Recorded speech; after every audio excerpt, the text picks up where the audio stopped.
Johnny, last thing I wanted to ask you about, because I remember we got scratched a little bit in Boston together, but the one thing I really enjoyed was when you tell me stories about Phil Kessel. Can you give us one of these Phil Kessel stories from when you were playing with him in Toronto? I used to just laugh my ass off, and make sure you do his voice.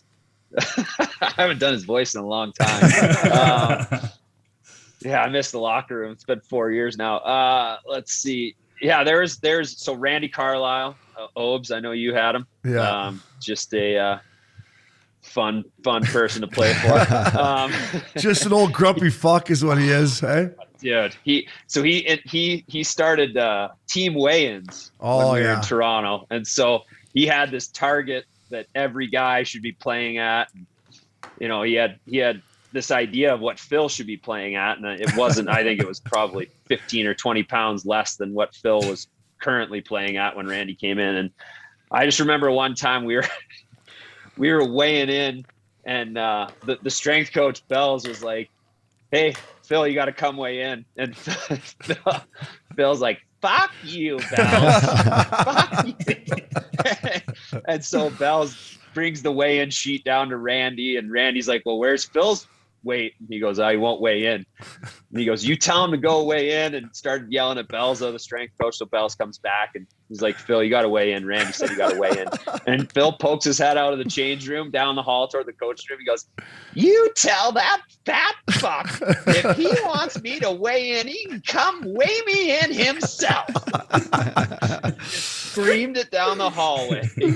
Oh my God, that was one of the funnier Phil stories. There's a lot of them. He was just a riot every day, man. One of the best guys to play with.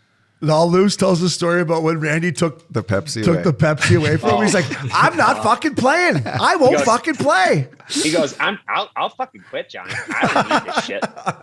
I'm like, "Phil, you just signed a 7-year, like $49 million deal, whatever, 8 years, 64 or something."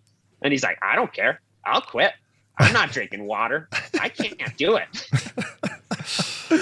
Oh, I feel his pain with the weigh-ins though. Like, Hazy, you were a bigger guy, but Johnny and Up, you guys would always, and the weigh-ins for you guys were nothing, right? You get in there, fucking weigh in. For us guys that were fighting it, that Monday morning with the weigh-in, you're like, "Fuck me." I'd be driving the rink being like, "Holy fuck, I'm in one for sure." So I feel, and hey, Johnny, Randy was the worst with the weigh-in. Like, he was such a prick about it. Like, He came in, I remember, and took all the snacks off the plane, and we had like beef jerky and what was it? Beef jerky and trail mix in the back. And then you'd walk through the coaches area after, like, on a flight, and it was like a chip massacre up there. But we had beef jerky and trail mix in the back, and there's 15 empty bags of chips in the coaches' seats.